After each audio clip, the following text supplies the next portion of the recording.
প্রত্যেকটা বয়সেরই আলাদা আলাদা ভালো লাগা থাকে।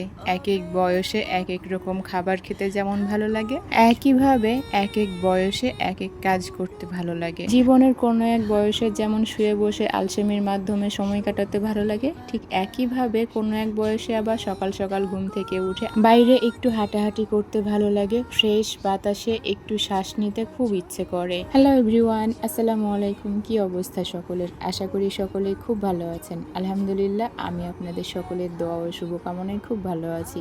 বরাবরের মতো চলে আসলাম নতুন আরও একটা ভিডিও নিয়ে। আজকের ভিডিওটা শুরু করেছিলাম মূলত সকাল থেকে, যদিও এই ভিডিওটা বেশ কিছুদিন আগেকার। সকালের আবহাওয়া দেখে বুঝতেই পারছেন আশা করতেছি। ঘুম থেকে উঠেই দেখি বাইরের আবহাওয়াটার এই অবস্থা। আসলে বৃষ্টির জন্য আবহাওয়াটা একটু গুমোট হয়েছিল আর কুয়াশাচ্ছন্ন দেখে মনে হচ্ছিল একদম শীতকাল আবারও ফেরত আসছে। সকালবেলা এইরকম একটা আবহাওয়া দেখার পরে মনে হয়েছিল হালকা পাতলা কোনো একটা নাস্তা বানাই। তো যেই কথা সেই কাজ, এমন একটা আবহাওয়া দেখার পরে আমি রান্নাঘরে গিয়ে হালকা তেল মশলা দিয়ে খিচুড়ি রান্না করেছিলাম।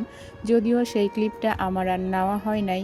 এরপরে সকালবেলার নাস্তা শেষ করে আমি দুপুরে রান্নার প্রিপারেশান নিয়ে ফেলেছি। সেই দিন যেহেতু ছুটির দিন ছিল, তাই একটা অলস দুপুর কাটানোর মতো অবস্থা। আসলে ছুটির দিন বাচ্চা কাচ্চাও যায় যেন আমি তাদেরকে একটু সময় দেই, তাই যেই সব রান্নাবান্না একদম অল্প সময়ের ভিতরে হয়ে যায় সেগুলো বানানোর চেষ্টা করি। বিশেষ করে ছুটির দিন বাচ্চাদেরকে একটু সময় দেওয়া খুবই জরুরি বলেই আমি মনে করি। তাই ছুটির দিনগুলোতে আমি শর্টকাটে কাজ শেষ করার চেষ্টা করি আর তাদেরকে একটু সময় দেওয়ার চেষ্টা করি। তবে কেন জানি না ছুটির দিনগুলোতে এত কাজের প্রেশার থাকে, খুব একটা সময়ও দিতে পারি না। তো যাই হোক, কথা বলতে বলতে আমার রান্নাটা প্রায় কমপ্লিট হয়ে আসছে। জীবনে একটা পর্যায়ে এই সজনে ডাঁটাটা আমি তেমন একটা পছন্দ করতাম না। বাসায় রান্না করলে আমি একদম নাকশিট করতাম। তবে কেন জানি না ইদানিং এই সজনে ডাঁটাটাই এতটাই ভালো লাগে, মাছের সাথে কিংবা এমনি ভাজি বানাই খেতেও বেশ ভালোই লাগে।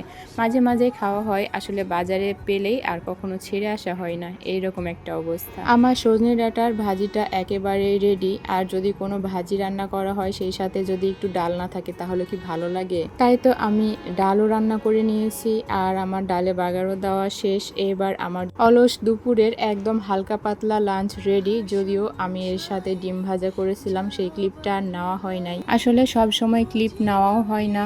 আর এরপর লাঞ্চের পরে বিকেলবেলা আমি একটু বেলকনিতে গিয়েছিলাম। একটা সময়ে আমার বেলকনি বারান্দা একদম গাছে গাছে ভরা থাকলেও বর্তমানে সেরকম ভাবে আর কোনো গাছ নেই বললেই চলে।